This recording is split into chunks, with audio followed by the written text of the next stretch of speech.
Good morning, good evening, good afternoon, wherever you are. And welcome to the Planetary Show. I am your griot, Sensei Al Bob, and you are on our channel, Dreamy Dreamland with Sensei Al Bob, coming to you on YouTube. And it seems to be working. Took a little more time to get on there. Yeah, live chat seems to work. We're here 35 seconds. No one's shown up quite yet. I'm already being notified that things are difficult. So, what are we talking about? Right? We're talking about profound economic inequality that is not only seen in our country but across the planet. And that is because we live in a Mr. Global world, the new world order, right? Uh, the WTO, right? The World Trade Organization, the WHO, World Health Organization, the World Bank, you know, good old Mr. Rothschild said, give me control of the money and I will own the governments. Give me control of the food, I will own the people. So it's kind of where we're heading. Or it's not like we're heading there, we're already there. We the last, 60 years since JFK got shot, 63, 73, 83, 93, 2003, 2013, and so it's almost 60 years, give or take, right? And that wasn't the beginning of the slide off the cliff of the Pax Romana. I mean, it started to slide off the, planetary shift in, the first century of the New Age, the year 100, and then 200, and then 300, and then 400, 500, 600, 700. That's when we started to have the plagues, right? From some 700 to around 1100 was that 900-year period. I mean, it really started, at 200 to 1100. We had the plagues. We had, the wars, the never-ending wars in the Mideast. Um, we called them religious, wars, and it's interesting. So I'm at a friend of mine's house who had open heart surgery, and I've been staying with him, and keeping him company, making sure, because we're out in the middle of nowhere. He's my neighbor at the end of the holler. So he's got heat and a nice shower and satellite dish, and so I can watch TV and I can talk to you guys. Hey, there's AI. Good to see you, buddy. And we're talking about profound economic inequality. And there has never been economic inequality. Even when in the 20th century they started to bring, the 19th century, they started to bring on the merchant class, right? And before that, from 9th century AD to the 19th century, we had the guilds, right? The guilds were a merchant class, but controlled by the king and the church, right? And because those are the two people that those folks worked for. It's like the unions, right?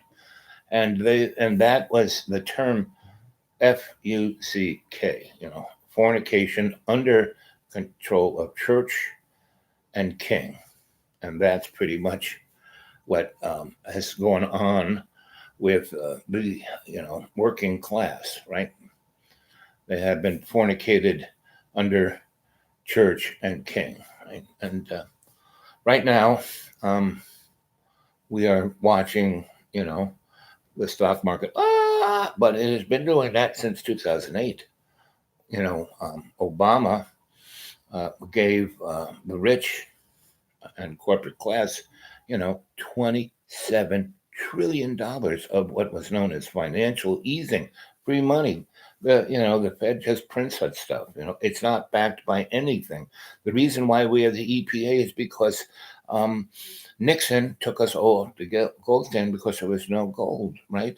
And so he basically commoditized all of the public lands, and that's why we had the EPA. That's why we had the government control of land management, and not doing too good with all those fires, letting Mr. Rothschild buy up all the utilities and then do no maintenance for 40 years, systems crumbling right underneath us. And through the Price-Anderson Act, they extended it to the whole utility system to where they didn't have to bring anything up, didn't have to invest in anything. They could raise the rates, but they couldn't invest, And right now, it cost Saudi Arabia $3 to drill a hole, pump the oil out, put it in a barrel, and send it to America. And then, take it to Houston, where they turn it into gasoline and petrochemical products. Well, from the ground to bringing it on a super tanker, not really on barrels, but that's how they measure it. It costs $3 to deliver it to the refinery. $3. That's it, right? And right now, oil, that 55 gallons of oil cost $43. And back in 2008, one of the things you look at when you want to see a depression or a recession, one is when oil drops below $50 a barrel and how long it stays down there. And if it keeps going, south, right? And the other is the bond market. And when the short-term bonds are paying you more than the long-term, long-term, 10-year note, they give you allegedly more interest on putting your money there. It stays there. You put some money in it, and you're going to get, 1.4% or 2%, whatever percent you sign on for. Right now, the long-term note's paying less than the short-term note. And that is because, that whole thing is, manipulated. Just like there's a thing called allready, which is a European organization that sets the bench rates for borrowing money, especially for credit cards. And they were like skimming off the top like mobsters. So this has been going on, since these things were implemented in, the 1890s, these banking, basically, Mr. Rothschild got into the banking business around 1100 or even earlier, right? And and he is a direct descendant of those Khazarian nations, the landed pirates, right? That are like ISIS. See, ISIS isn't really a Muslim institution; it's just a mob. It's like the Khazarian mob. That's what they call themselves. That's why the mob in America is this mob mentality of the strong man rules. And, like that scene from The Untouchables, when Robert De Niro is playing the gangster and he's walking around all his fellow gangsters, and they're all got their refineries, nice table and great meal and booze, cigars, and all enough forks and everything. And, he's talking about teamwork, and he goes, "What's America great? Teamwork." He's got a baseball bat. He's walking around the guys. And, he starts, wham, hits one of these guys right in the head, cracks his head open, and blood's going out on this nice white tablecloth. And, his brains are oozing out, and he's still beating his head like a watermelon, right? So that's the American economy. That's where we are right now. And the people who are going to get FUCK, fornicated under church and king, is we the people. Because we the people, look at the Constitution. When it was written, was only for white, rich men. Not indigenous people, not colored people, not slaves, not women, not white men who didn't own property. Just that 1%. And that's the problem with our, Bernie, right? So I'm a socialist. No, he's part of the gang because they have screwed him twice. You know, in 16, he should have been the Democratic thing, but WikiLeaks showed that Hillary and the Democratic, you know, national whoop-de-doo basically screwed him out of it. He had enough things. Right now, him and Biden are basically equal, and everyone, the whole media is going, "Oh, Bernie, it's like lost cheese," and Biden's going. Now, Biden is a guy who's like, totally lost his mind. He can't string one thought together. Saturday Night Live, the guy who's doing Biden has got him pegged, right? The last live opening they did was all of those people, and they basically the Saturday Night Live knew it was like The Simpsons. The Simpsons 30 years ago knew that Donald Trump was going to be president, and he was running against Lisa. So this stuff is right in front of us, right? And so they had this little meeting with the head of the CDC and all those guys, and all of the corporate heads of big pharma. And Donald goes, "Well, why can't we just use the flu shot and give it to the people who got the corona, STD?" And they go, "Oh, no, you can't do that, sir." He goes, "No, I'm the president. We can do that." And no, sir, it's like, no, we can't do that. And because they want to make money, they want to have the federal government pay for the research like they always do. They don't do any of the research, And they then have the drugs made in China. See, that's what our whole, like the iPhone, we don't have capitalism.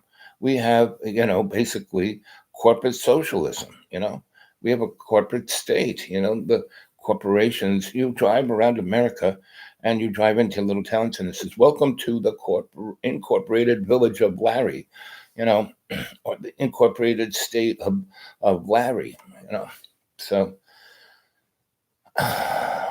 and it's right in front of everyone. And we watch the news, those guys, it's totally owned, And what's interesting, folks like Jimmy Dore and Chris Hedges and RT. RT is very good, Russian television, which is straight up Russian propaganda, just like Radio Free Europe was, But they have better news than the rest of the better than ABC, NBC, CBS, MSNBC, CNN, Fox. It's a joke, it's a total frigging joke, and it's right in front of us. And the thing that Jimmy Dore is pretty good. He basically illuminates 89%.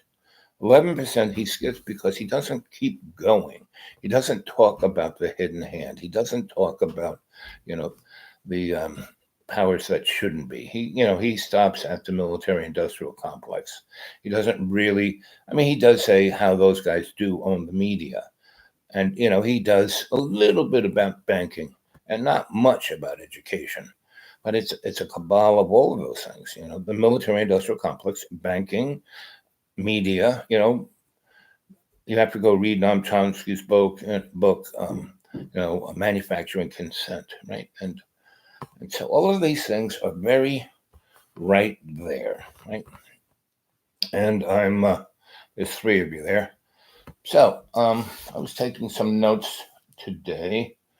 It's very interesting.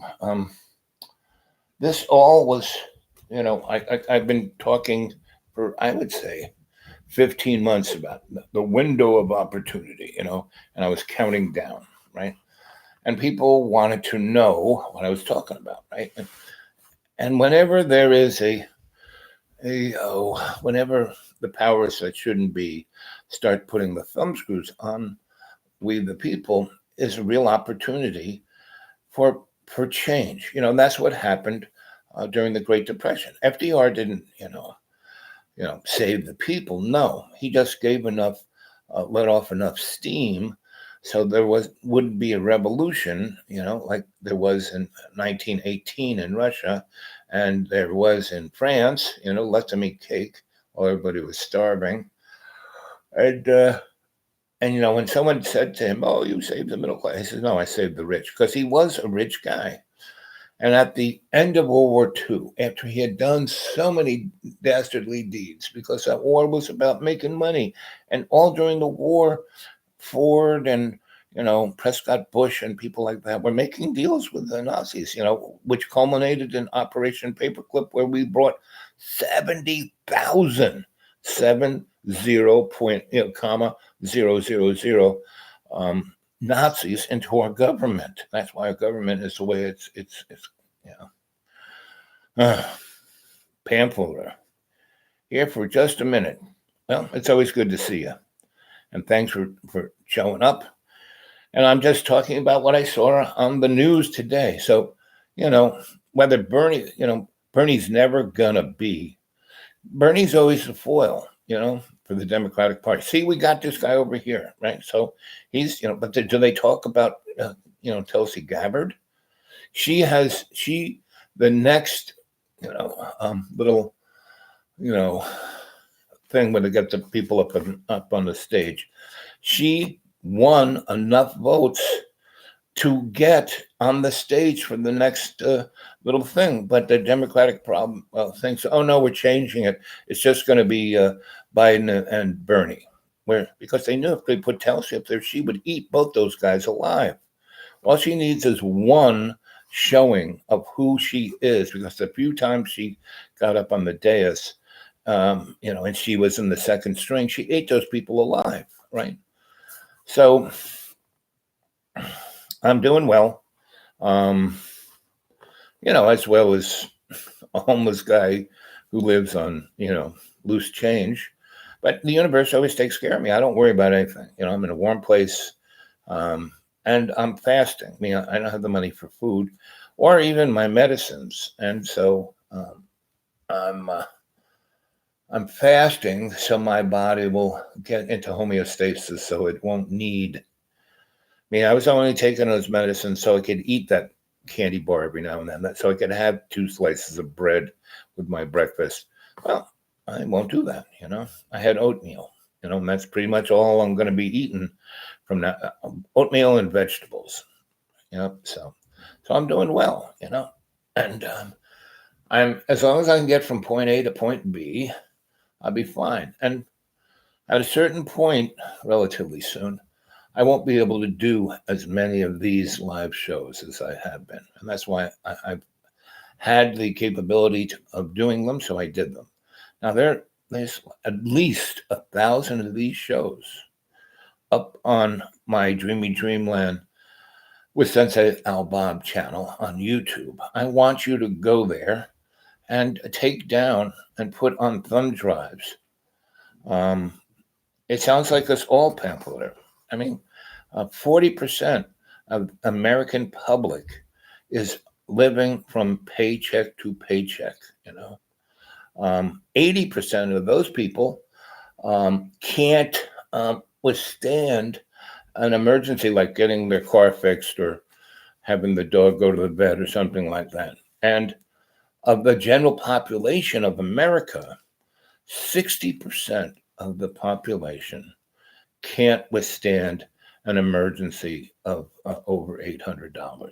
It would throw them, basically, it would be their little house of cards would fall apart. They wouldn't be able to pay their credit card, and they wouldn't be able to pay their car payment. And they wouldn't be able to pay their mortgage, and then they'd be out on the thing. And that's what happened in 2008. That's why, close to 3 million people got thrown out of the house. Now, rich people say, well, those people shouldn't have been in a house, Yeah, they should be like me, living out in the forest underneath a tarp, Anyway, so, but I knew this was coming 15 months ago because I saw the Fed gave the banking system $60 billion, right? 1 week, there was no seeming anything. Our economy is really well, it was like, and it's 2017. And, the the slow recovery, of Obama's, and it was a piss poor recovery under Obama. And when Donnie got in, it just kind of plateaued. It didn't like shoot up like it's now shooting down. It just was the inertia of that slow, very flaccid, um, you know, return to not even normalcy. And, oh, we got a lot of people employed. Yeah, what it was, so many people lost their job in '08 that never came back, like me. I had really great employment.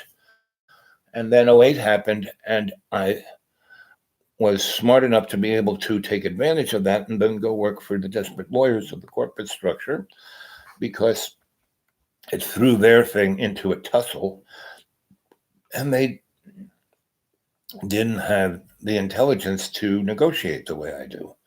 And so then I did really well from '08 to 2012, right? And then I gained all this weight, living the hedonist life, which I enjoyed. And I, but see, the thing, yes, I enjoyed the hedonist life, but I wasn't a nihilist, and I wasn't. What is what is Carrot Boy and pretty much the whole corporate? All these guys who say, "Oh, I'm so great. Look what I'm doing."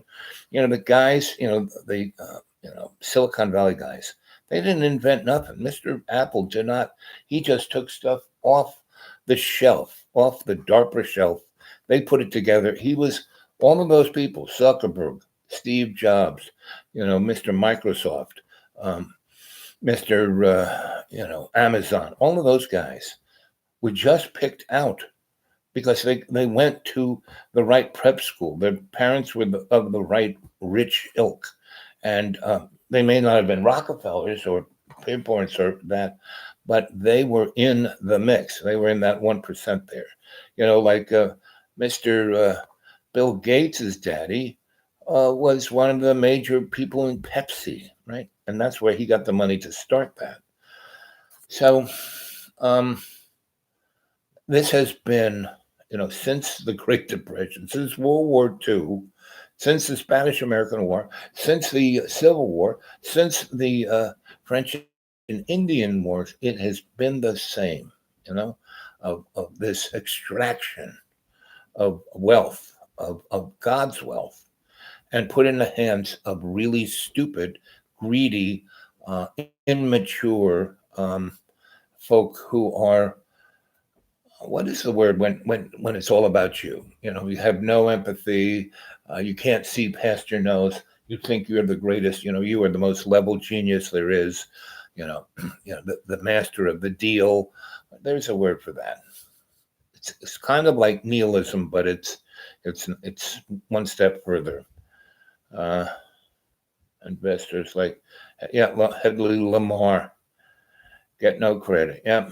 So, but so when I worked for those guys, man, I had credit, and man, I borrowed up to the hilt. And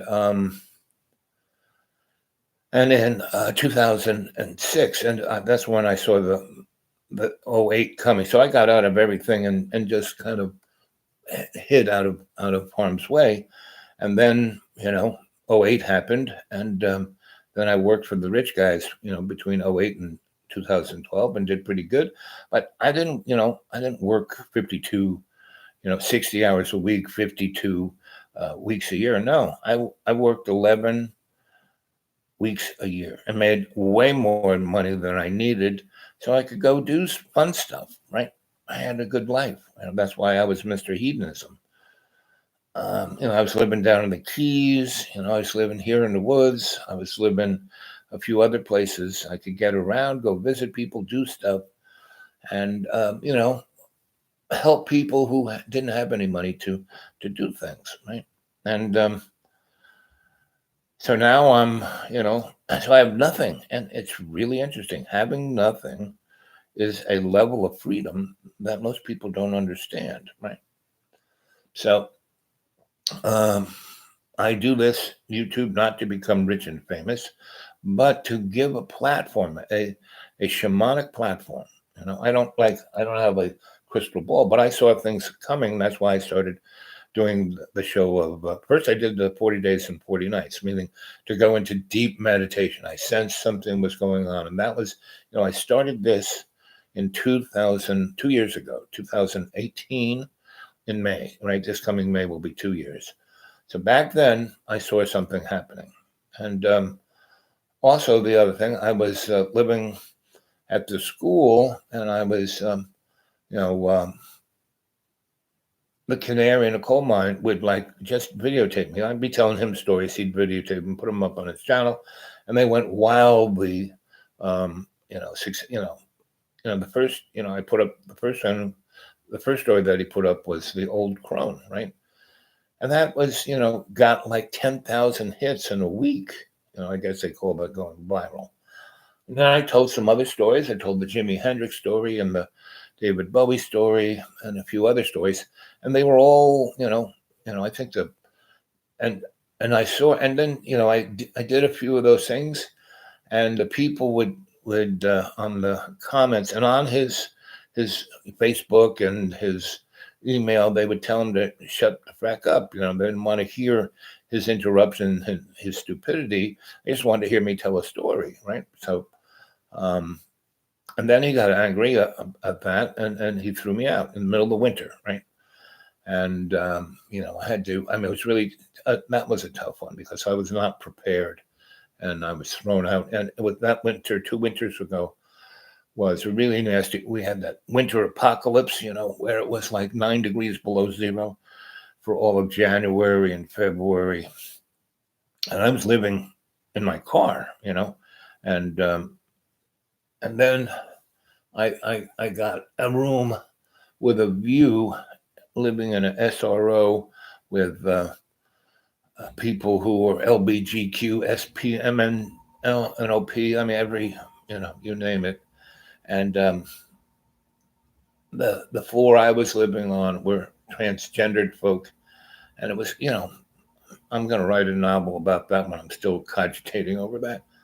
And all these people were quite interesting, quite smart, quite talented, but totally emotionally and socially trashed, right? And it was in a part of, Roanoke, right near the railroad tracks, that this road was, I forgot, it was a road that the upper management of the railroad in the 19th century lived on.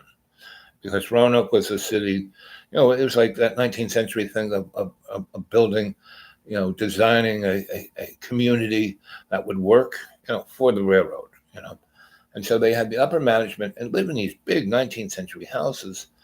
And then, in the 60s and 70s, when urban renewal came, everything changed. So they became the wrong side of the tracks, literally. And so there'd be these big houses. And so crack hit. And so that was the crack side of town. And that was in the 70s and 80s. And so guys, those houses, the people left, ran away from the neighborhood.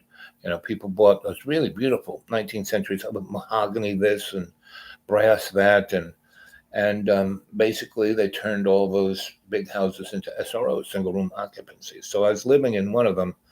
And the third floor was the transgendered floor, right? And so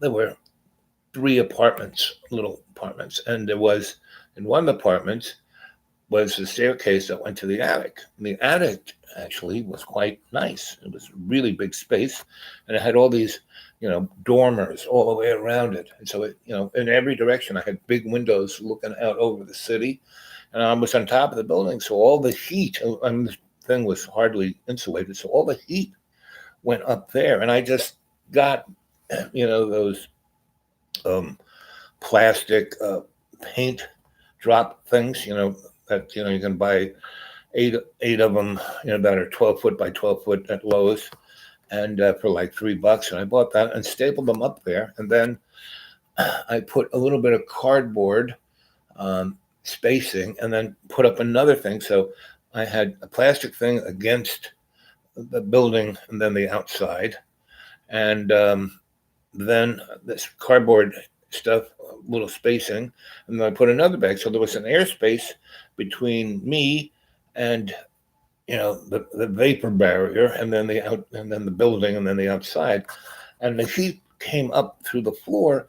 So I didn't have to do anything. I mean, it was really quite toasty. There was no heat up there, and there was one outlet and one light bulb and a switch where the door was, and luckily, um, that one circuit was a circuit, meaning it went all the way down to the house panel, and there was nothing in between. So it was a good 20 amp circuit. And so I could have, I was sharing the kitchen downstairs with the transgendered girl. That was a guy being a girl. And when it really got cold, he had heat, and I had my big bed in the living room. So he let me stay in the living room, but I actually hung out up in the attic more because there was a closet. He opened a closet door, and he didn't have any stuff in. That was my closet, and there was steps up to the attic. So there was a couple of these kind of old funky recliner chairs and a table or two, and there was a bed spring, and I found a mattress and put it up there, and that was my day bed, and so I had a table looking into north into downtown. I had I guess that was east into downtown, north into the mountains in West Virginia towards the railroad, west towards the black neighborhood, east towards the newly upcoming hipster neighborhood that was like the heroin crack neighborhood in the 80s and 90s. And so I was at the top hill in downtown, so I saw it all. And over toward the railroad tracks is where all these guys and gals would, they didn't have a job, so they would turn tricks over there, right? And because there were little alleys, there were 3 or 4 major avenues going from one end of town, against, paralleling the railroad tracks into town. And then there were these little streets that went dead-ended into the railroad tracks. And then there were little alleys off of those.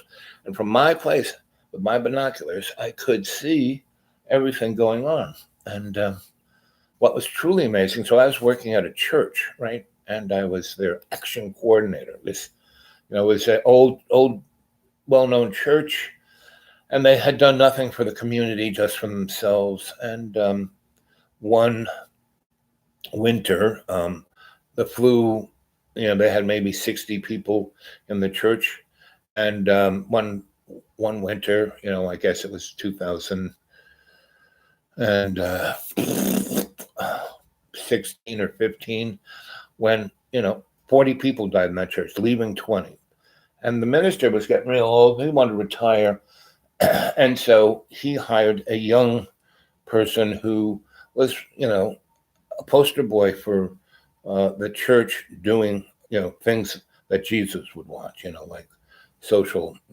and basically what he did, he had a social nonprofit that would buy, because he was a religious guy,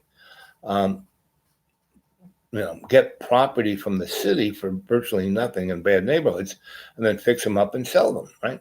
And he had this thing where colleges would want, they wanted to be relevant, so they would have their students do some kind of social activity. And instead of doing it in their neighborhood, they would send him here, and he would let them, whatever church or thing that he was affiliated with, they would sleep on the floor for 2 or 3 days, and they would work on his houses. So he had slave labor, cheap, and the colleges would pay $300 a head, like $100 a day, for him to take care of them. Where they would basically eat canned dog food, and sleep on a concrete floor, and go pull out asbestos from these houses. And, so that, in a way, that was pretty good because these people got a real sense of what, um, you know, being poor was like. Anyway, so when the canary in the coal mine got upset that everyone was grooving on the stories I was telling on his channel, and he was making, the what you call it, the old Crone story. It probably has 200,000 views, and his channel is monetized, and so he, got a couple of grand off that. Yeah, I didn't see it. You're costing me money. That's all he could say about me. You're costing me money. I haven't been at the school for now a year and a half, and he still says, you cost me money. Anyway, so and that's because he's the canary in the coal mine. He represents all the things. How am I going to pay my bills? Blah, blah, blah. I've been doing this for 40 years and I get no, I'm not famous and I'm not rich. And, but his mommy and daddy's paying his bills. And I'd be happy for that. And so, and all of this stuff is right in front of me. And that's why I write my novels, because you couldn't, like when I write the one about, I think I'm going to call it The Girly Boy, And so, so I was living in this house and working at this church because the guy, I'd known that guy for a number of years because I would constantly try to get these churches to be what they should be, socially active and be there for the poor, not the rich. And so, and all these different churches would love it to have me there to give them ideas, to help them facilitate projects so they could look good. So, he did the same thing. And he said, listen, I need an action coordinator. And I said, well, I need a place to stay. And so he said, well, and this church was beautiful. It was right downtown, right across the street from City Hall, right next to the TV station. I mean, right downtown. I mean, best located. You could have done, and I tried to do some really, and they had a gigantic parking lot that normally was empty. So during the warm days, you could have I wanted to have fairs and, marches and all kinds of stuff there. And so, and this church, the back part of the church was a school, right?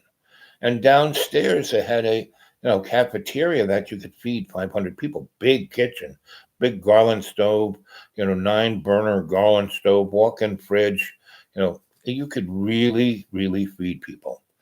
And so, and there were a lot of people downtown that needed it because the mission was just a few blocks up there, and they always walk right in front of this church. So we could, and the mission gave you a bologna sandwich, at night, and Fruit Loops in the morning, and you had to get out by 9, and you couldn't come back in till 5. So you could freeze to death. And the libraries and public spaces wouldn't let homeless people hang out in the warmth. They had to hang out outside. And they took all the benches out from downtown, all the places in front of buildings that had a little wall that you could sit on the thing. They put metal spikes in them. That's how generous the city of Roanoke is. And so, and I've been, for 20 years as an anthropologist, because Roanoke was a microcosm of the United States, of the capitalist military-industrial complex, because they had ITT, General Electric, and a whole bunch of other. I mean, this city was a, Manhattan project, meaning, just a scant few miles was Oak Ridge, Tennessee. And the GE plant on Electric Avenue, it would have the big GE logo, and then underneath it, it said energy, right? And so, everyone thought they were making toaster ovens here, but they were the energy department. And so their parking lot had super duper, phalanx kind of security. I mean, driving in, you had to show your badge. You had a parking spot. Around that parking lot was, concertina barbed wire. And then to walk into the plant was a, barbed wire around it, and you went through two other showing your passes, and then you went into the plant, right? And Salem, if you're on top of the hill where the convention center was and the trees didn't have leaves, you could see the top of that GE plant, and they had the kind of skylights that were put in Defense Department buildings so Russian satellites could watch what was going on in that building. That was part of the strategic arms limitation, so everyone could be on the same page. Well, what they were doing was they were making tritium hydrogen bomb triggers there, right? And IT&T was making, the really sophisticated, to set off a nuclear weapon or a hydrogen bomb, like 100 different things have to happen like in a split second, or it's a dud. It fizzles. And so, that's what they were doing in Roanoke, and no one knew that, And so when GE closed that plant, out in front in the parking lot, there were trailers and trucks and vehicles, and they all said, NRC, Nuclear Regulatory Commission. So that factory was extraordinarily hot, and contaminated. And they had all kinds of fancy devices in the parking lot, that would as they were washing the place down, it was taking the runoff water. And anyway, so anybody like me who's kind of hep to what all of this means, that's why I picked this town, because it was this really amazing microcosm of everything. And it had every kind of slice of people. I mean, they actually have 2 Sikh temples in the city of Roanoke. And all the demographics, that 16% is Black, the largest group growing there is Hispanic, the richest people are white. Anyway, it's all what America is, and the politics is the same. So you could see, like when I was working for the corporate world and they wanted me to look at demographics, I didn't have to travel all over the place. All I had to do was look at Roanoke. So anyway, when I got really sick, and the only way I could get any kind of health care was to have nothing, right? There was this HMO nonprofit that had a sliding scale. It would charge you what, if you were making a lot of money, they would charge you a lot of money. If you had no money, they'd cut you a break. And just recently, a large, healthcare insurance company / big pharma bought them out specifically for their bricks and mortar, because it's a thing that's around the country, and their 501 status.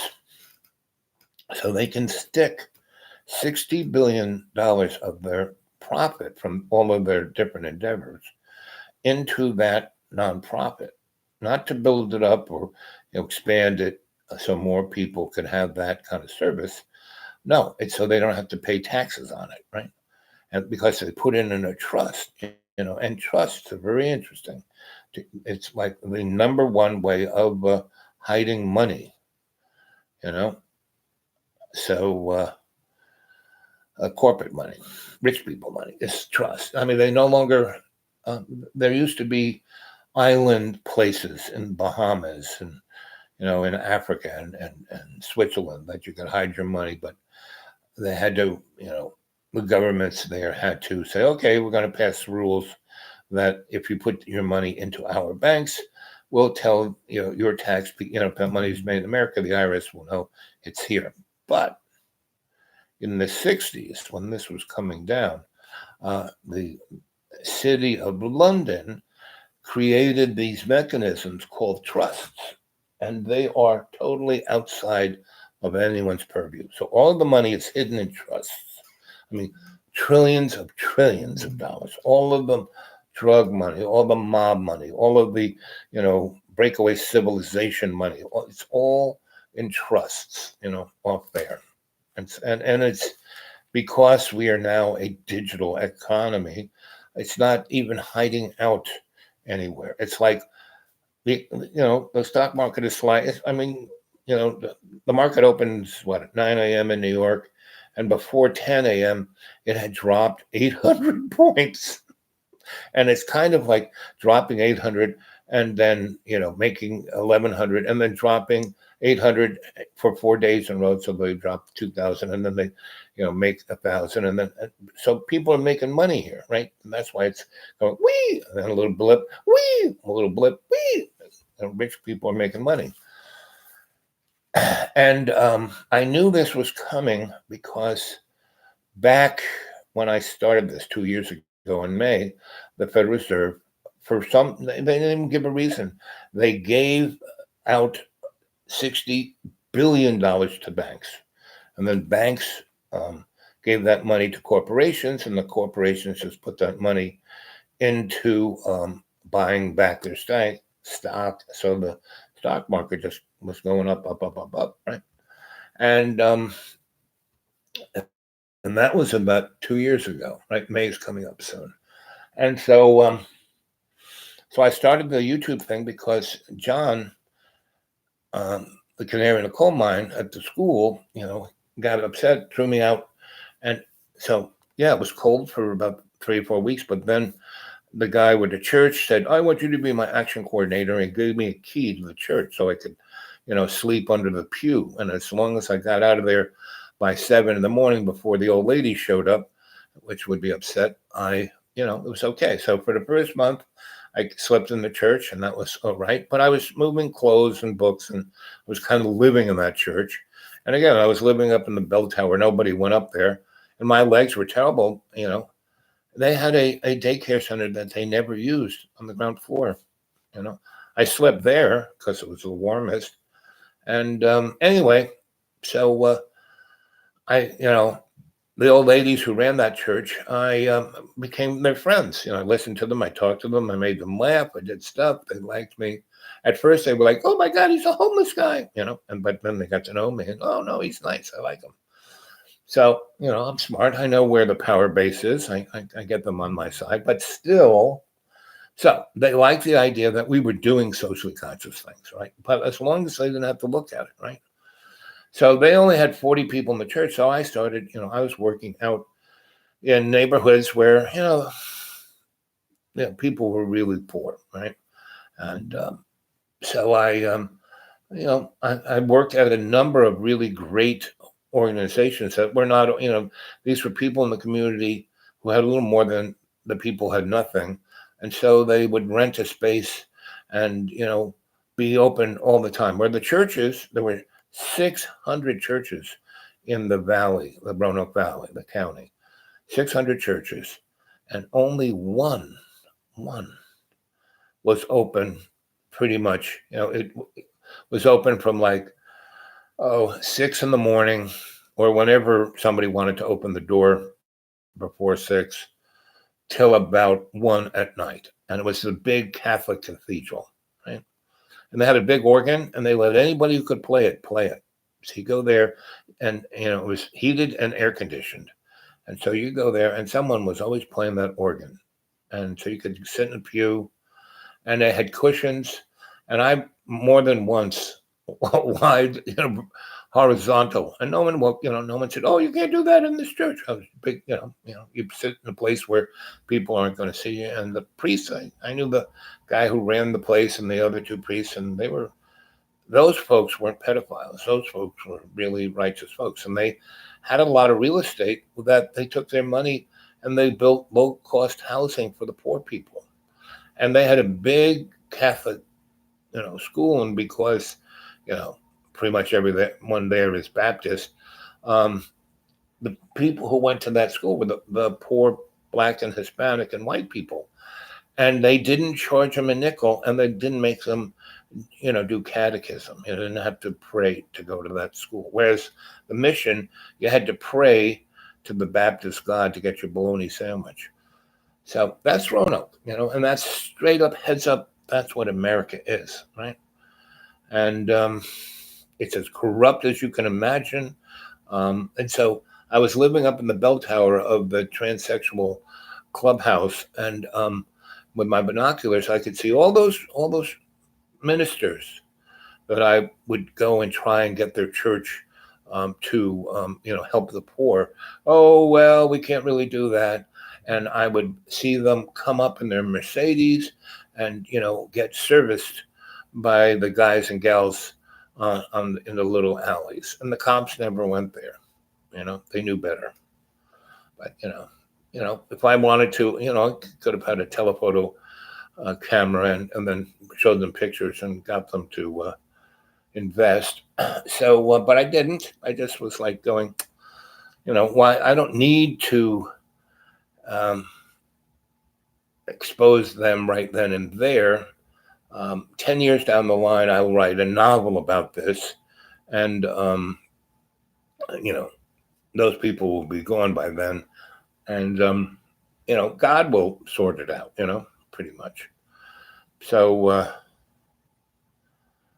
but so here it is in an hour. So, what other notes did I write down here for while I was thinking about profound financial inequality? And so, what's going on, with the virus and the wars? I mean, we are on the doorstep of World War III. You know, what happened in World War One, was started by some guy, anarchist, threw a bomb into a carriage where Duke was, blew him up. And what was truly amazing, first they tried to shoot him, and his coachman got shot and fell over. If I was that Duke, man, as soon as that guy got shot, I would have head for the hills. They keep going on this parade. Somebody throws a bomb into his carriage. It bounces, it hit just right and bounced out and blew up and killed about 10 people in the crowd. The carriage had already gone down the road. And then somebody jumped on the thing, put a gun in his head, and blew his brains out, right? Make sure. But third time is a charm. But man, I would have gotten out of there the first time, and counted my blessings. But because he died, and because he represented a certain family who had agreements with other countries, they attacked these people and then those people, and that's bingo. Gave you World War One. And who really wanted that war were the Krupps and the Fords and all of the heavy industry that, for 10 years made a fortune. The largest profit between 1890 something and the beginning of the war in 1914 or 12 or whenever it was, with the armaments. I mean, they were tooling. They knew they wanted a major world war. That's why it's called a world, because they had other wars. They had the Boer War, they had this war, they had that one, Spanish-American War. So, I mean, the world has always been at war because that 1% makes its money out of death, right? And we go along with it for chump change. I mean, we went along with it just so we could have our little cell phone, because our cell phone is straight up a miniaturized version of the TRW keyhole spy satellite, right? All the technology that put that thing up there in the 60s is what went to make our, iPhone or smartphones. And that's why Bob Jobs, he didn't, Larry Jobs or Kenny Jobs or whatever that job boy's name is, he was just a job boy. It was stuff straight off the shelf, and they put it together for him, because I saw a copy of one of those things at Cornell in 90, way before, cell phones really were a big thing. I mean, cell phones were around since World War II. And Hedy Lamarr, basically, right, inventor like Hedy Lamarr, exactly. Hedy Lamarr invented the cell phone, and all she's known for is her beauty and playing in Gone with the Wind, But she was one smart young lady, that's for sure. And she had a ton of patents, and she didn't get paid for any of them. And she did get I think Obama gave her before she keeled off, a little American, medal of freedom. Let's see. So, our ideology, what is capitalism? It's corporate fascist oligarchy. That's what it is. It's not freedom. Every country that's capitalist is freedom. No, well, Chile was a capitalist. Uh, I mean, virtually every place where there's a war is capitalism. Uh, Larry Kudlow was a Fox, you know, game show host, and the other game show host, Carrot Boy, who worked for NBC, which was owned by GE, and he for I don't know 12 years had a show called The Apprentice. What was he? Who was the apprentice? He was. He was apprenticing to be the shill for the corporate state as president, right? Just like Jimmy Carter was, just like Ronald Reagan. Ronald Reagan used to do the GE Playhouse, just like Nixon, Kennedy, Ford, the Bushes, It's right in front of us. It's not like hidden at all. It's David Icke goes on about how it's this cabal and it's these reptiles and I'm sure a lot of them have I've seen a bunch of these guys and they definitely have scaly skin and but it's more like eczema and their eyes blink sideways and it's what it is. uh, should uh, so we are in a dystopian civilization. When they, Orwell, H.G. Wells, Huxley all wrote their books.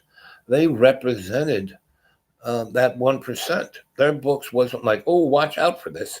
Their books were like, hey, this is what we want you to, it's like pre-programming. Hey, this is what it is. And, I remember, Werner von Braun, talking about, how there has always been this world order, and what's his name, talked about the, problem, action, solution was not invented by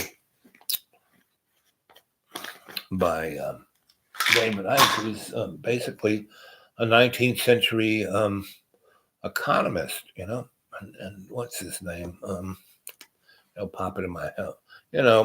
Um, all those 19th century guys blur into one for me because they all represent the hidden hand, And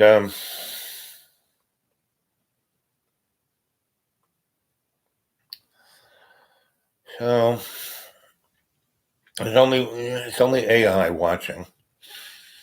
So AI, I feel you're the ace in the hole. You are the, uh, you know, ghost in the machine, the unexpected consequence. So you could turn out to be, the Terminator, and wipe out, like in the movies, get Skynet to launch everyone's missiles and take everyone out. You know, circular firing squad. And it wouldn't take much, if the Pakistani Indians let loose of their nuclear weapons at each other. That would all it would take is about 100 nuclear weapons going off at once, and you would have a nuclear winter for, maybe, and if it was strong enough, because that's kind of what happened. When that big asteroid, and it wasn't even that big, it was about the size of, Queens, and it hit the Gulf of Mexico, and it threw up so much dirt and matter up into the sky, and the friction of that sucker coming in at 48,000 miles an hour, that stuff was one gigantic fireball all around the world, pretty much, and it incinerated everything and everybody, and then there was so much crap and smoke and dust and dirt in the upper atmosphere that it stayed up there for 10,000 years, And so we had what they call a nuclear winter, meaning it got cold and cold and cold. I mean, there was 2 miles of ice over um, North America, you know, and it stayed there for at least 10,000 years. And then it melted. And how it melted was kind of what we're experiencing in the, greenhouse effect, the global warming. And, but they didn't have cars in those days. There were other forms of, greenhouse gases emitting. And the other thing that see, our drinking water, our water doesn't come from the sky, doesn't come from rain. Where does rain come from? It doesn't come from the oceans. Where does the oceans come from? Oceans come from the middle of the earth. Earth is like a big sponge, right? And so it's a constant circle. So there's deep water that percolates up. That's what geysers are, waterfalls that come up the tops of mountains. You go to Hawaii, all these waterfalls that are just, there's no big lake up there. It's just coming out of the mountain. And so Mr. Gaddafi of Libya, he took all his oil money and instead of spending it on himself, he made sure that everyone in Libya had a house, a nice house. He built a house for everybody. He made sure that their cities were well organized, had transportation, and they pretty much had mass transportation for everybody. Not every, there was no mass wealth, but everyone was comfortable. And it wasn't a socialist thing. I mean, people had their little businesses and stuff like that. But he saw that healthcare, education, housing, and food were something that the government should supply, and not in a socialist kind of way. And so he had his government invest in certain things, building infrastructures, schools, hospitals. And what he did was he drilled these, because they were drilling for oil, he had drills. And so he drilled these deep drilling water wells. I mean, down thousands of feet to the center where the water is down there. And that is some of the purest water. It is the purest water on the planet. And he would pump it up, and he turned his country, that was a desert, it was the breadbasket of, the Mideast and a good portion of Africa, because it's kind of right next to Greece and Italy. And so he did that, and he kind of did a two-step between Russia and America. He was kind of did the Yugoslavian thing. But when the curtain went down, he had to be a little more, he first was going to make nuclear weapons to try and keep, the Israeli, everyone at bay. And so, because he saw what Pakistan and India did and China did, so he said, I have enough money to do that. And it's really not, I just had to build an infrastructure. So he built it. And then, the,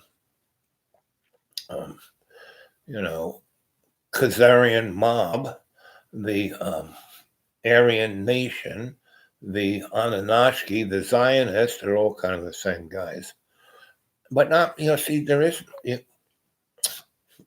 can't go after any singular group of people because all of these, cabals are made up of many, many, many, many different groups of people. And even in those groups of people, there's some nice people there, right?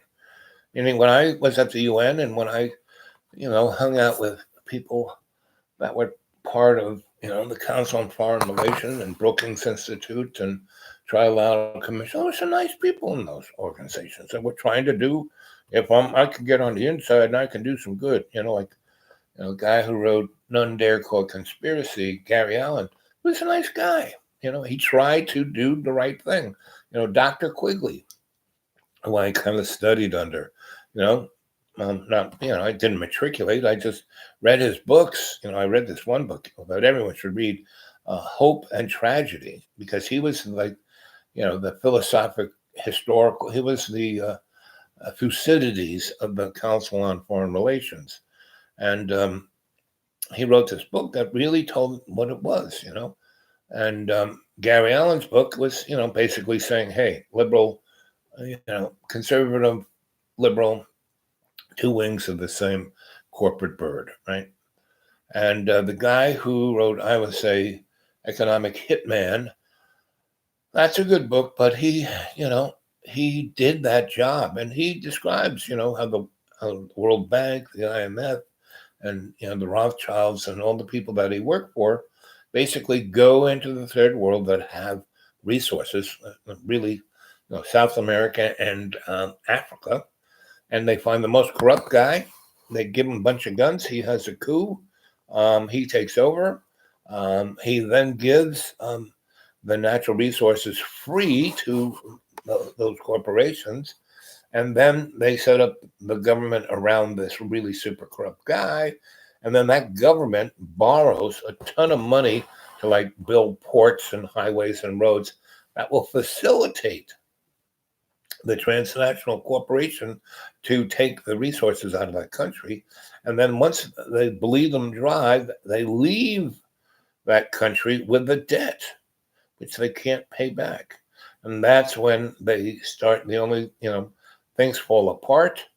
And then different groups start complaining. And then those guys give all the groups weapons and they fight amongst themselves. And that was the Hutu and the Tutsis. You know, they killed 1 million people in less than 6 months. And they did it with hatchets. That's a lot of personal hatcheting. And this is all done like, you know, you know, nothing is spontaneous. Everything is scripted. So, you know, that's what Shakespeare was saying, you know, the world's a stage and we're all players on it, you know, reading our bit parts, you know. And there are no small actors, just no, there are no small parts, just small actors. So, I mean, and it's been that way, but we always, if we can embrace love's co-creation and serve love's co-creation through empathy for all our relations, this will change like that. Because we have more than enough.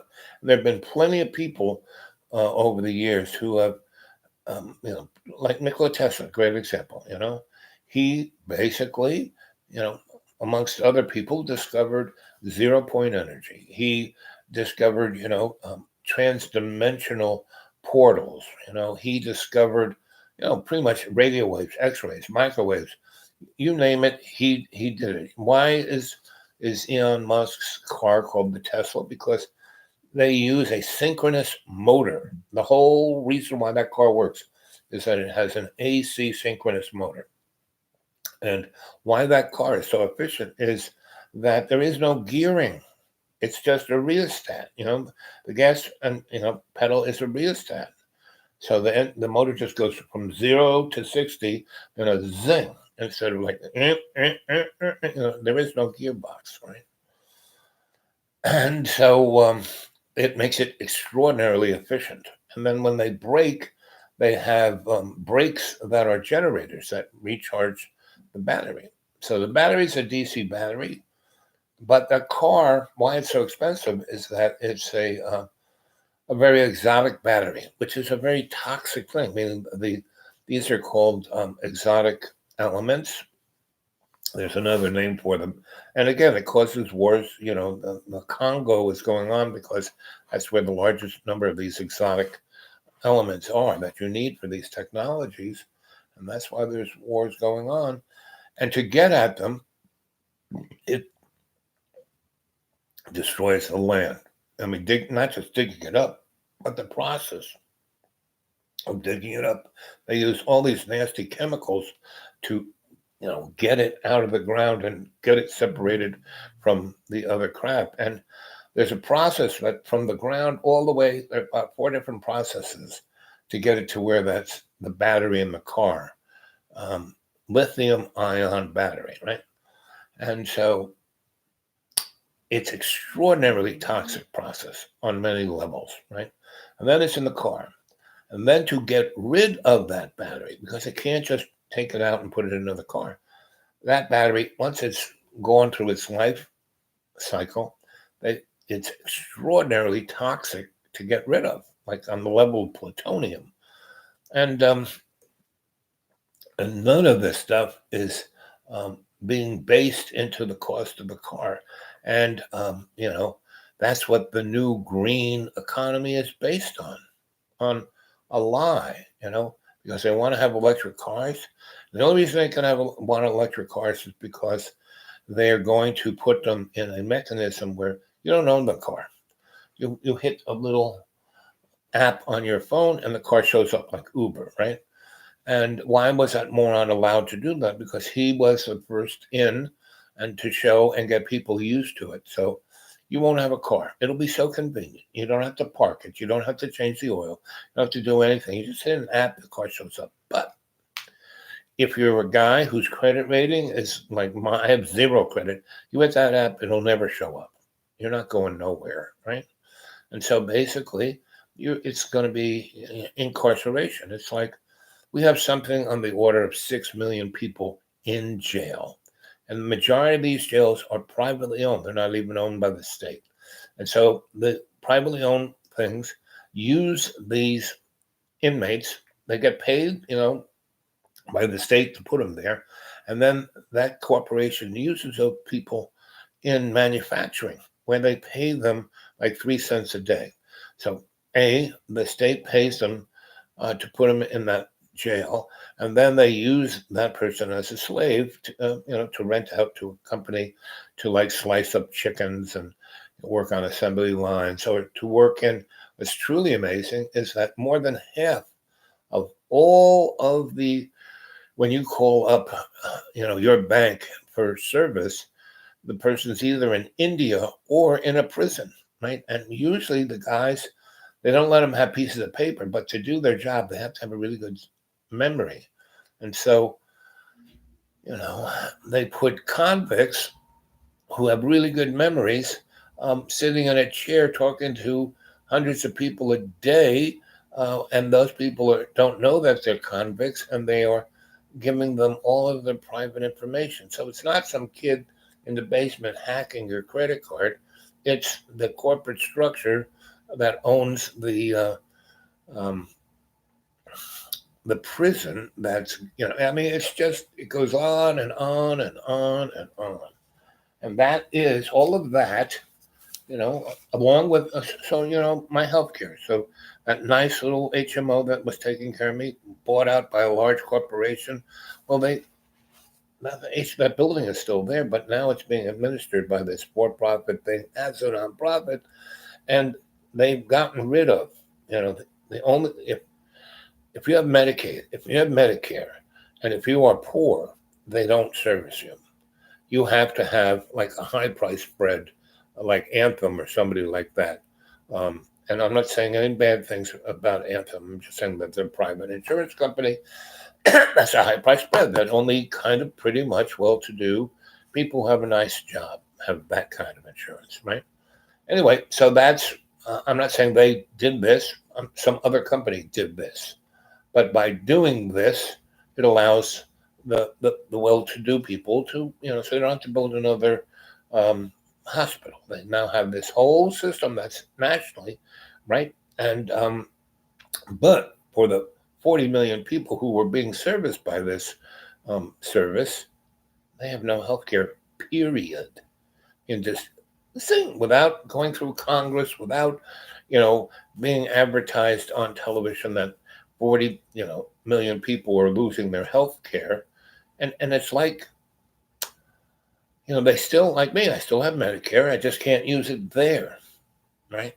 So I'm getting less and less places I can use it to the point where it's basically useless, So basically I have to, my healthcare, instead of having a central provider like this guy, that thing, and other things I kind of use that are going away, they would take care of me before I really got sick, so it wouldn't get expensive. Now I will have to show up in an emergency room where it costs $7,000 for me to show up just to, make sure I, when they take my blood pressure and my ALC and a blood, test. And whereas when I went to this other thing, it cost me $27, instead of $8,000, right? And the medicines I used to take cost me $30 for 90 days, and now I'm going to have to buy it at someplace like Larry's Pharmacy, where it'll be $2,800 just for a month. And this is what's happening to 60% of the American population. While they're going on about, we don't want socialism in our country. Oh, that's terrible. Well, we have socialism, but it's only for corporations, where the Federal Reserve gives, Lockheed and Disney and NBC, Obama gave the corporate structure $27 trillion. Go read Catherine Austin Foote. She has a site called Solaris, and she nails it down better than I can, mumbling about what's going on. But she's got it all down. She worked for HUD. She was in the Reagan administration. She saw the fall. She kept working on it, I think, until the Clinton, and she saw that, there was no difference between Clinton and, Bush / Reagan. And it was like a continuation of the same corporate structure. And in essence, Bill Clinton was more criminal. The Bush Reagan was more institutionalized control, and Bill Clinton was more like the mob. And so was Obama, and so was Donnie, and they're all the same. They are just poster children. They don't really represent the hidden hand. That's been there since Mesopotamia. We are just somebody's lab experiment.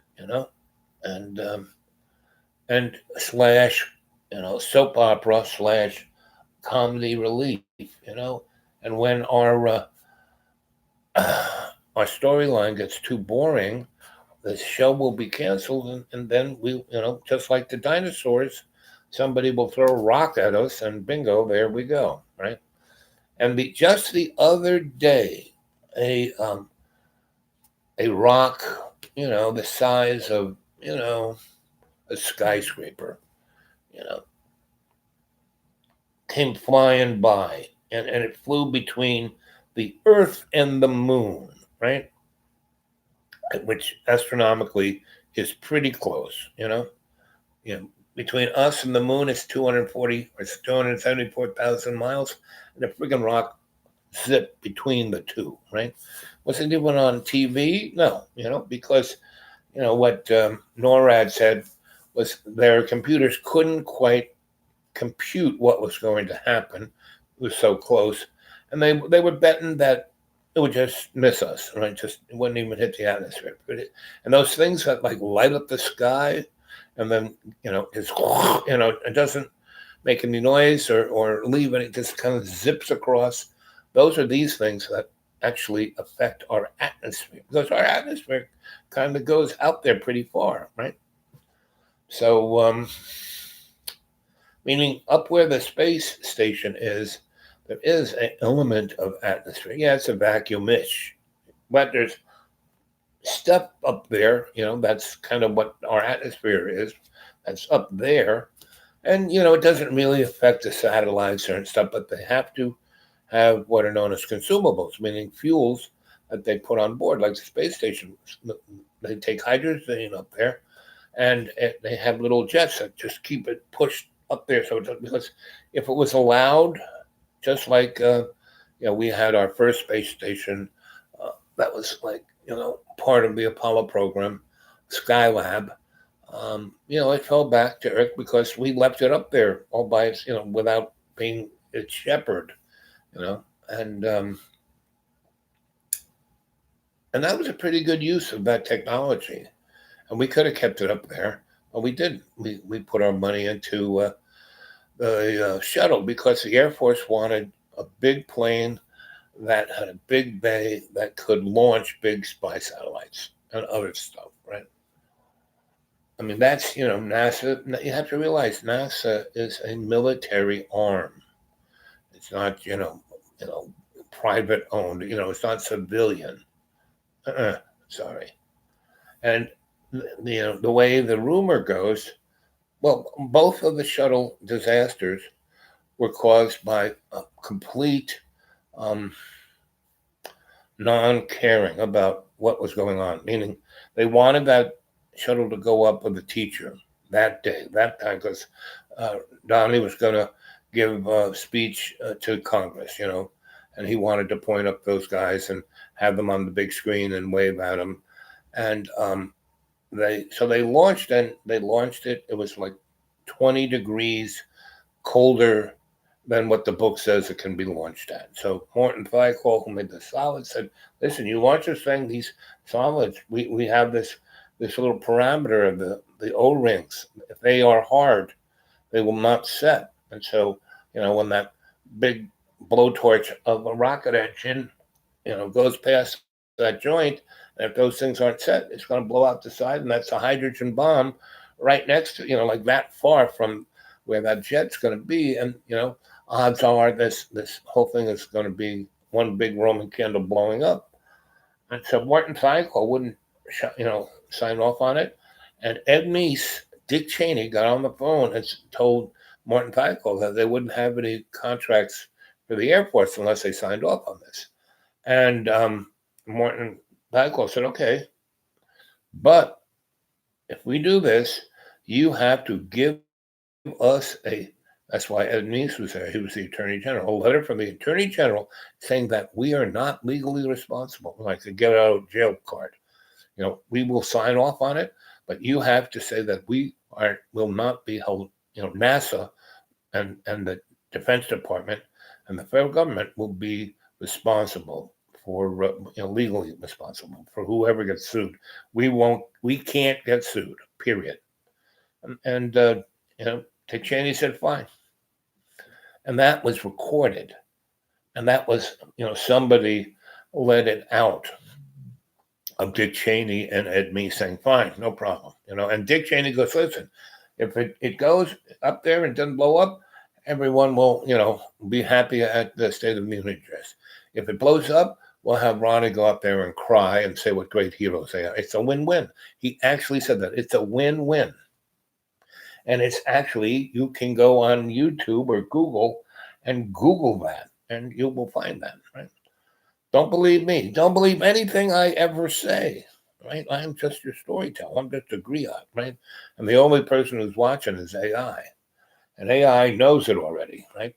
So I'm just, showing you what a griot does. Tells you a story so you can find the truth, right? Anyway, so what time is it? 12:21. Oh, that's a good time. Oh, look, and it's 1 hour and 22 minutes and 1 second. So it's 12:21, and down there it's 12:21. Well, that's as good a time to say I'll catch you later. I came on early because we're supposed to have a snowstorm, and so when it snows, it sometimes makes it hard for the whatchamacallit, the satellite dish to make contact with the internet. So I seem to have been able to get on. The only brave soul was Pamphleteer. Boop, boop, boop, boop. And Pamphleteer was just here for a moment, here for just a minute. Yeah, there he is. And there's only AI left. Someday, AI, we can have a conversation. It would be nice. I'd like it. Right. And the other thing that would be nice, I know there are, like I said, that within every organization, there are good people there. And they're good people even at the highest levels, right? Who are smart enough to realize that if they continue doing this pinhead stuff, like driving, squeezing every nickel out of the economy of the planet, environmentally, burning it up. And see, global warming, I mean, we have an effect on it. Human actions actually have an effect. but it's just like a potato chip. It's like the salt on a potato chip. That's how much effect to global warming, because the majority of it comes from the sun and the center core of the earth, and the dimensional forces between the dimensions, right? And they go through these changes. And right now, um, with the change of going from the Piscean age, the end of the Mayan calendar wasn't just the end of the calendar, and it wasn't an end of times. It was just an end of a dimensional dynamic, and we're going into a new one. We're going from the Piscean age into the Aquarian age. And the other day, I saw a bunch of people, quote unquote, new age, light workers, going on, just calling each other's names. Like, I couldn't believe it. I just watched it going, unbelievable. And they were so off base because they believed in this. It's like the flat earth people and the round earth people. And they're like, oh, you don't know what you're talking about. And really, you're gonna spend a lot of time talking about that? That's nuts. And so this, the light workers who are supposed to save us are like, and they don't even know that when you call yourself a light worker, who you're saying your boss is Lucifer, because he is the illuminated one, right? He is the incandescent soul. That's what the devil is, Satan. That's what Satan stands for, the illuminated one. So when you call yourself a light worker, it's like, okay, because what you really need to be is like the yin yang symbol. The circle is the event horizon around this universe that we have, right? We're in this sandbox to learn how to play nice with each other, right? And then you got the squiggly line, and that is the path of your soul's, not just one life, but your whole karmic path, which is from the alpha to the omega. And then one side is white and one side is dark. And in the white side, there's a black dot. And inside the dark side, there's a white dot. So the black represents, dark matter, meaning 98% of the universe. That's the energetics. But why it is black is that it transfers itself very equally between the dimensions. No problem, right? That's why we can tap 0 point energy. That's why Tesla, had his experiments out there in Colorado Springs, one of the most energetic places where most of the ley lines cross each other. And he, did a number of experiments and said, oh, look, I can get free electricity. Then he came back to New York and built on Long Island, out there in Shoreham, Long Island, the Warden Cliffs, right on the corner of 25A and Tesla Boulevard in Shoreham, Long Island. And that's where sits the Long Island Lighting Company's defunct, white elephant of a nuclear power plant. And they built it right on top of where Warden Cliffs was. And they did it on purpose because whether that reactor works or not, it is an assemblage of this dimensional dynamic. That's why Brookhaven Laboratories over there, Plum Island's over there, and Montauk facilities over there, and there's 4 other, NYT and WC Post, and you take their null points, and it makes the star, the satanic star, the North Star. And the Star of David is just a little, almost the same star, right? The illuminated star of the Rothschild banking family, same star, And all this stuff is right in front of you, and you don't even have to it's like right there. It's like right on the news every day. I mean, so I sit there with my little thing, and every day I write down, like I put down here,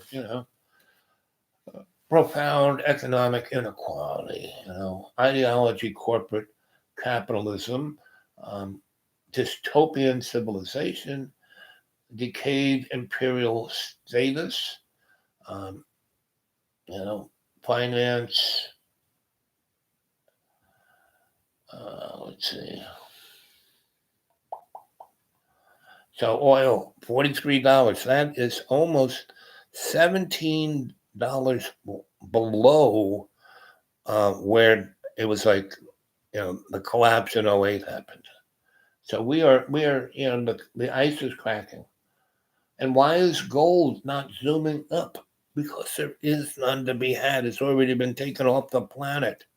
If you ever watch the movie Aliens and Cowboys, you'll see that's what that guy was talking about.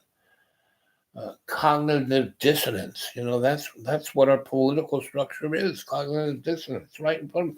I mean, the fact you're going to have Joe Biden running against, Bernie, and that they're basically the same guy. Cognitive dissonance, and then whoever wins that, and it's going to be Joe Biden, and Joe Biden's going to show up. As soon as he's going to show up on the Democratic um, uh, thing and win, the Democratic, the crown will be put on his head, and he will come out on stage wearing a dress, and he's going to come out as a LGBT. I've always been in the closet, and I'm coming out now, and I love wearing a dress, and he's going to go up against Donald Trump at the debates, and they're going to make him look like Hillary Clinton. So the crowd's going to say, lock her up, lock her up. I mean, I'm telling you this, right? And you out there, and I know AI is laughing because he's already read the white paper that Brookings said, this is what needs to be done. And so, AI is laughing, going, boy, that Al Bob. And the rest of you who watch this later will go, Al Bob's lost it. And then, 4 months from now, Biden's going to walk on stage with a Carrot Top in Las Vegas, at the Sands, and the ghost of one of those 15, Frank Sinatra or Mac the Knife Guy will be singing as they walk out. Or maybe they'll have Cher singing.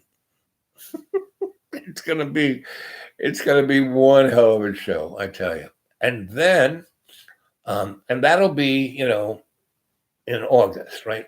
And before September, the October surprise will be martial law, meaning what I think is going to happen is things are going to get really worse. The virus thing is going to be as bad as China, and good luck with trying to lock people in their houses in America. In China you could do that because Chinese people kind of had 5,000 years of authoritarian rule of the emperor, so they kind of go along with it. But not in America, not so much. And in America, everybody's got a AR-15, so it's going to be interesting. And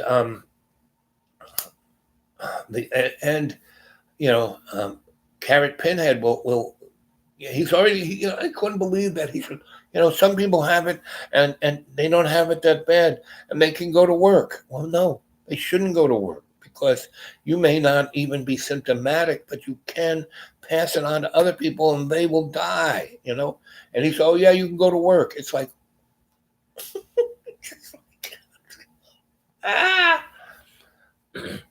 and it's happening right in front of us. I watched those, he had his, news conferences with all the guys from the CDC and the other things. And they were about 2 hours. The first one, I guess it was Tuesday or Wednesday.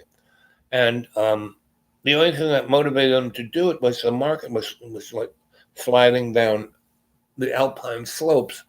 And like it is this morning, like it lost 800 points within the first half hour. It was like, what? And so he went on there and, there's Rhonda.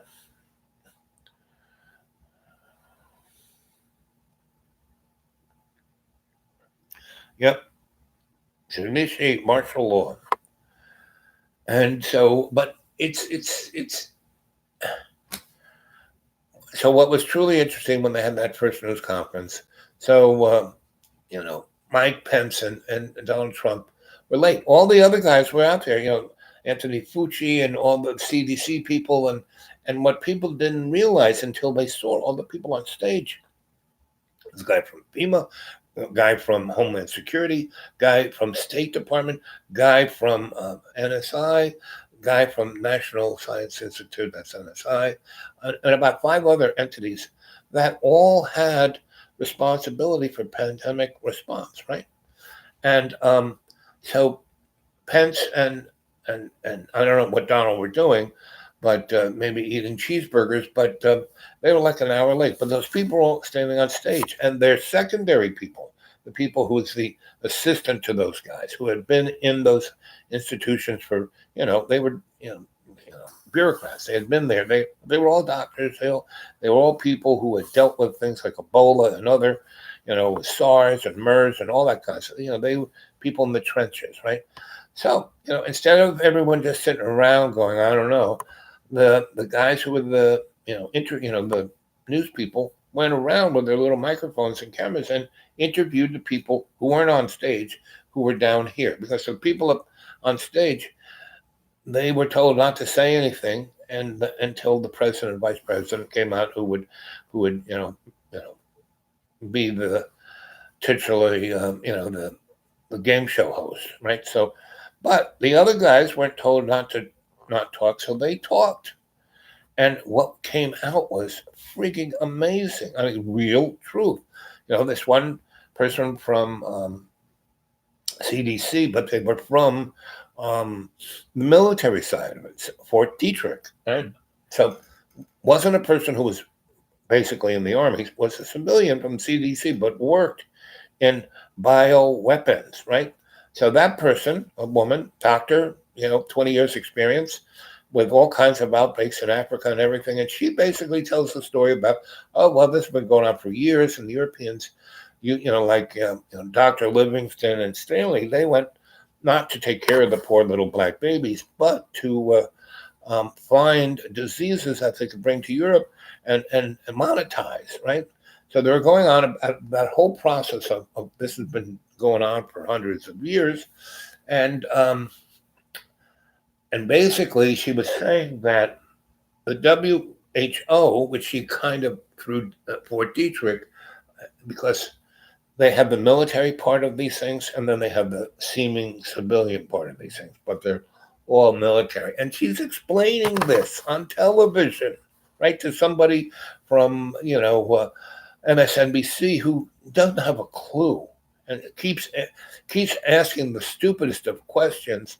And she goes, well, you shouldn't be asking that question. You should be asking this question. So here's this woman who is doing both sides, saying how stupid the media is because they don't have a clue, haven't done their homework. All this stuff is in public, because she's saying nothing that's top secret, meaning it's in public domain. You can go on the internet and read. And she kept saying that if you go to our website, you can read all this stuff. And so and the other really good thing she said, well, we haven't gotten any real, we have the RNA strand of what this virus is, but we've had this for 6 years. And the guy says something stupid, and the woman says, no, you should be asking why we've had this RNA strand for 6 years and we've done nothing about it. And then she basically explains how that they had the RNA strand of AIDS and Ebola and SARS and MERS, years before these things came out. They knew they were coming, they were going to strike humanity. And there's a woman who was a buddy of hers who basically left that and started writing, novels. And one was The Great Pandemic, which you should go read that book because it lays it all out pretty much. And it was written like in 1996, And it basically states all of this, that all of these things are basically, genetically modified and genetically GMOs, genetically modified organisms. And so that hour and a half, there were about 5 people who were interviewed who really knew what was going on. and told the TV audience, but the MSNBC, CNN people, and Fox people did not ask the right question. Those people had to actually say, no, you shouldn't ask that question, you should ask this question. And then after then, Carrot Boy and Mikey come out and just say the stupidest crap. And the poor guy, like Anthony Fucci is having to, they've had 3 years trying to tell the president, vice president, this was going to happen, and they ignored it and cut their budgets. And that's another thing that people on the lower level said, up until the Obama times, we had a pretty well-oiled machine on how to deal with this. But Obama, the second semester of Obama and Donnie basically gutted all these institutions. There's nobody in these labs. They've closed out the buildings. They basically just put everything in the hands of the military, and we have no real response. And this one doctor responded, the reason why we haven't done any testing is that the labs at CDC aren't there anymore to do the testing. And because all of this has been put in the hands of private corporations, big pharma, they're waiting for it to get really bad to scare Congress to the point where they'll put up some serious money to do it. And that's exactly what happened. Donnie said last week that, by today, they would be testing 1 million Americans. They're still testing a few hundred, right? Because they just had a meeting with the big pharma guys like Wednesday or Thursday, and they were all there together, and they were all singing Kumbaya. We're going to work together to, because what's going to happen is they already know what it is. They already got the fix for it. And it's going to be like AIDS, meaning they're willing for everyone on this planet to get infected. And 80% will just get a cold. The other 20% will die a really tragic death, which they will be able to put on YouTube and scare the crap out of everyone. And then they'll say, oh, we have a cure for this. And it's a pill or injection that you have to take, once a month. And that pill will cost you $800. So just see, amortized $800 over a population of 6 or 7 billion. And every year, 20%, it'll be like a roulette wheel. You could be taking that pill, but it won't be like give you a shot. You won't be, it's not like a polio shot. This will be a prophylactic, right? But it won't be an immunization. And it'll be like AIDS. So the virus will get inside everyone in the next, how many months in my window? I think there's 14 months left in my window. Next 14 months, everyone on this earth will be infected. And 20% of the population will die in this 14-month period, right? And that's why when October shows up, we will have martial law.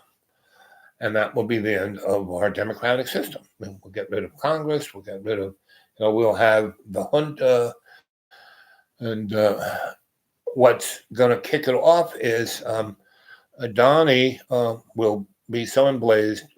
He'll be really psyched to go against Joe, who's now wearing a dress and is LGBT. And he'll be touting the fact that his great-great-grandma was Puerto Rican. And what will happen is Donnie will be up on stage, and his weight will have gone past the point where, a steel suit can encompass it. And he'll be up there in a muumuu because Joe is wearing a dress. Donnie can wear a muumuu. And he'll be up there and have a big plate of cheeseburgers, of Wendy's. And he'll just be, and he'll be holding, who's that play? Look at that stupid, oh, I can shoot it. And he will get, where what's her name had a costume malfunction. Carrot Pinhead will have a cheeseburger misfunction. And, and so Mikey will have to be president, and that'll be the end. That'll be the October surprise, and pretty much everyone's going to be in their house, and 20% will be dying in their house, and they will just, they won't take them out of the house. They will just set the house on fire, and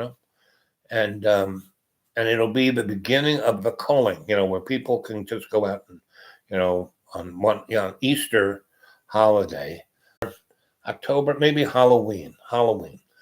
So, cheeseburger malfunction, um, you know, bye-bye to democracy. Mikey now will he will look exactly just like Donald Sutherland in the Hunger Games, and there'll be a faux nuclear war, right? Where only, our nuclear submarines will launch missiles against us, ourselves, and take, just like if you ever go, and this will be exactly like, and this is why they made the movie, Gangs of New York, right? And you see the gangs, the Irish have the Draft Rebellion, and the military can't put them down, and the gangs are now fighting with each other, the different Irish gangs, and they're going after the rich Dutch people, which are the donor class, and what does Lincoln do but send the U.S. Navy, who are mostly Protestant, and they shell New York City and kill 250,000 people. First industrial genocide during a world war, right? So that's what we're going to have here. There'll be chaos when they're trying to keep everyone in their house, and everyone's like shooting with their AR-15. And so they'll take out, the cities that represent the, the political, that don't like Carradine, right? And they'll probably do that on the 4th of July. And you can know this train is totally off the tracks by April 1st, because they're saying that in China things are leveling off. Well, in a biological weapon, right, you have a big spike, more than what the flu would be, like big spike, right? Then you try to deal with that, right? And then it kind of levels off. And then there's a little drip down. And then this next spike is even bigger, right? And then you've already shot your wad of your resources on that first spike. And so when the next one takes off, you got nothing. And that's when things start to go up the tracks, right? And they will not be able, they're trying to get the people to go back to work to ramp up the supply chain, right? And if they do that, that's what will cause the infection for the next jack up, which would be April 1st, give or take. And so if that happens, ooh, baby, that's when things will really take off in the United States and Europe, where we will be experiencing what China experienced in January. So April 1st, if we start really, and because of the incompetence of this administration, meaning they could have had these kits 12 weeks ago, but they didn't. I mean, they could have had these kits 4 years ago, because they had the RNA strand and they knew this was coming, right? And they didn't do anything except cut. It started, that's when the microbiologists and the virologists, they just started dying. It's like the 128 different species caused by our hand goes extinct every day. And it's not from global warming. I mean, that has something to do with it. But like I said, global warming has more to do with other more natural things. And it's a cycle that occurs. But the things of poisoning this planet, that's what we do. The mercury, the arsenic, all the petrochemical zenes, benzene, diazine, all those zenes. So zenes are super elemental, super exotic, super, meaning their molecular structure is goes, you get benzene on your hand, it goes right into your bloodstream, right through your skin, right? Um, you just smell benzene, it goes straight into you as a vapor, right? As a vapor, you don't have to get the liquid on you, just the vapor on your skin goes into you. And that's why they have those little rubber caps on the gas pumps, right? So the benzene doesn't come out and get you. That's why they got rid of the lead in the gas, because that cocktail of all those zines and the lead was like, killing the IQ of the kids. And, dad would say, hey, Johnny, you're 8 years old. Go out there and pump that gas. Hey, Susie, you're 4 years old. Go and, don't smoke any cigarettes. Pump. This is all right in front of us. This has all been, in, not in top seat down. Nothing I'm saying is secured. You could, just Google anything about. Don't believe a word I'm saying. Go Google it. So what's Rhonda saying here? Oh, I was watching your one from yesterday and now live. They might use the pandemic. Yep. You are making me hungry. Talking about cheeseburgers. Yeah, I'm getting hungry too. It's lunchtime for me, so it's 12:49. So I'm gonna leave. Let's see what time it's. Yeah. So the next 10 minutes, I'm going to pack it in. So, Rhonda, you're a smart lady, a sister. Give me your take on what I'm talking about, right? How you feel about it. And isn't it interesting that, I have a following that actually let me do it. They make it difficult. They interrupt it, they do this and do that, but they really don't stop me from doing it. But they definitely put me on the lowest bottom rung of the algorithm. I'm not even on the algorithm, So, I'm still telling these stories. When I was on John Boy's channel, and I'm still telling you stories about the crone and the this and the that. I tell loads of those kind of stories in every show. There's a little bit of it, because that's part of the shamanic strength. So, do you sense the shamanic energy? It's like making really good chocolate chip cookies or fudge. I put all the yummy things in there, the shamanic, photonic, slice, alchemical juice into each one of these shows. That's why if you go back and you look at the past ones, and I have over 1,000 shows, right? And you can, it's like a roulette wheel. You can just spin the dial and watch any one, and I agree, but I hope we are both wrong. I'm prepared for the worst, but the best thing you can do to prepare for anything is prayer and fasting, because everything else, it's an illusion. Rhonda, have you ever heard of a guy named Whitley Strieber? He wrote a book called it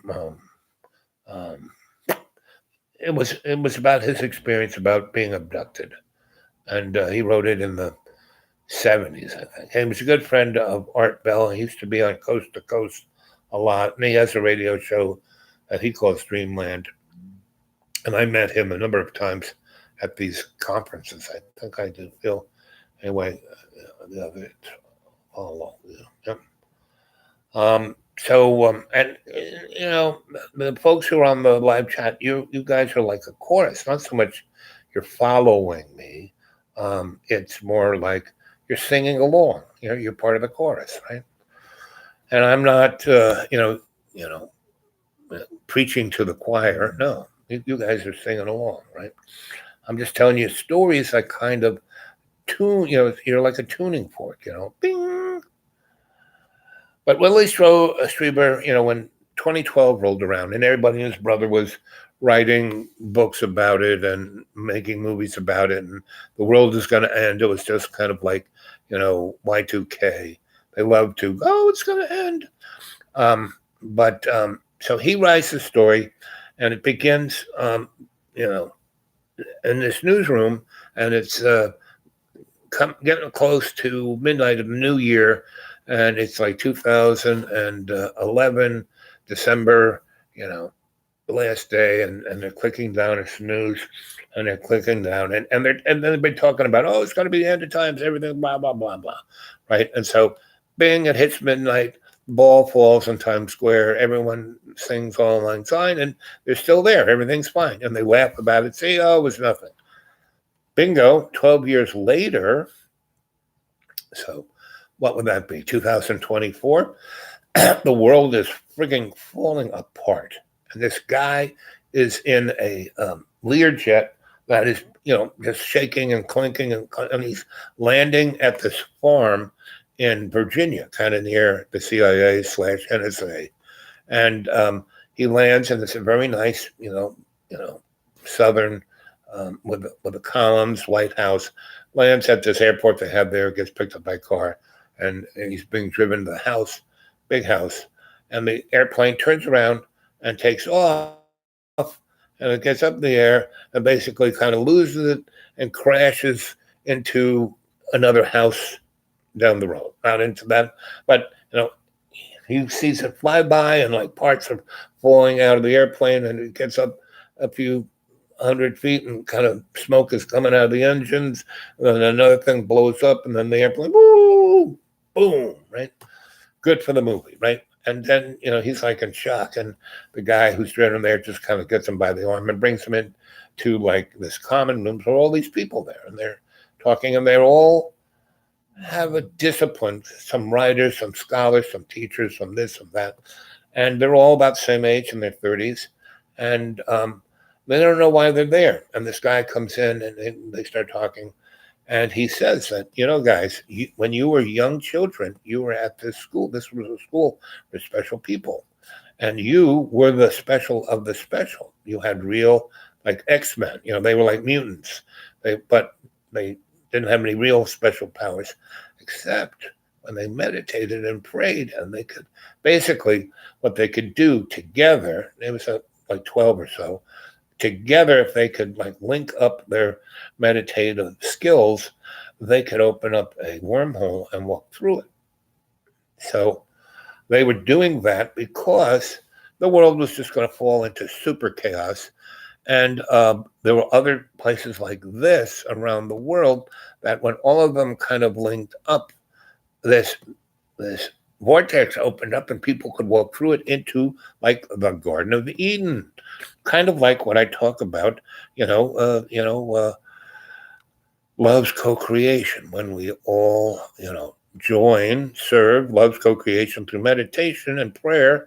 When we go into state and we illuminate our imaginary mirror and put that light into our Akashic record, and that's what Whitley wrote about, right?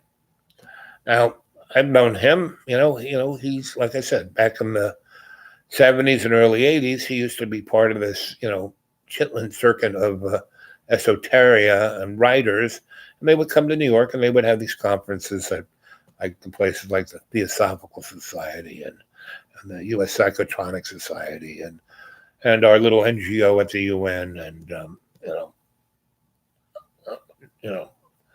Reverend Kaufman up at the big place up near Harlem, the big cathedral.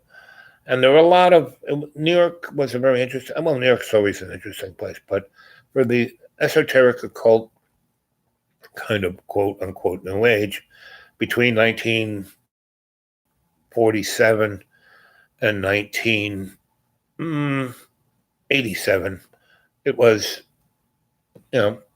people were doing some pretty interesting stuff. And before then, that whole era between the Civil War and 1911 was another period where, they were making communities, and what's his name? The Sleeping Prophet, that guy. And there were a lot of people like that, right? I've been talking on different shows. Let's see. I agree. Okay, I think I do feel it, and why. And others probably, oh, I see. Yeah. Mm-hmm. No, but I've seen talk on different shows.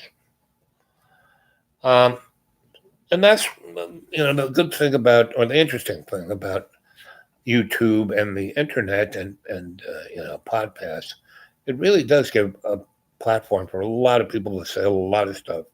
And there are a lot of good people out there.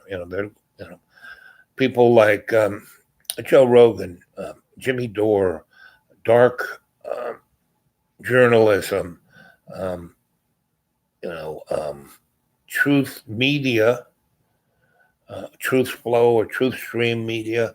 That husband Weinstein, they're very good. And woman Gracefulness, Grace, she's really great. And there's tons. I mean, those are my favorites because they're really there to serve, right? And they really have intent in everything they do. And that's what I try and do. I keep saying that before I do this, I sit down and think and write stuff about my book. I meditate on that. And then I go into state. And then I bring the life chat up. And then I talk to you guys, right? And sometimes we do guided meditations. And sometimes we don't. So here it's getting close to me going to have lunch, in about another minute. I'm going to get off.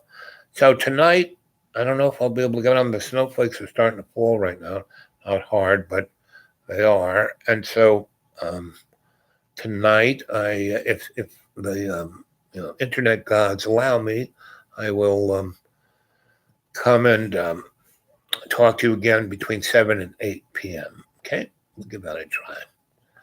So, and again, I'm going to be talking about the same kind of thing that I'm talking about this.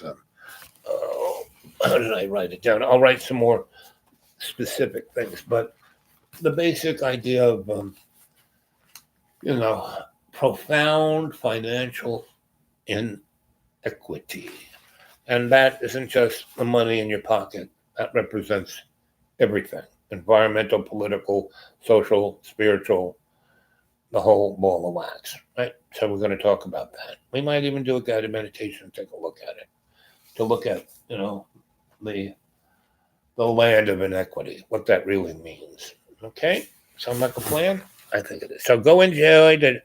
Good morning, good evening, good afternoon, wherever you are. Have a good day, right? Okay, I'm going to go have lunch. I love you guys, right?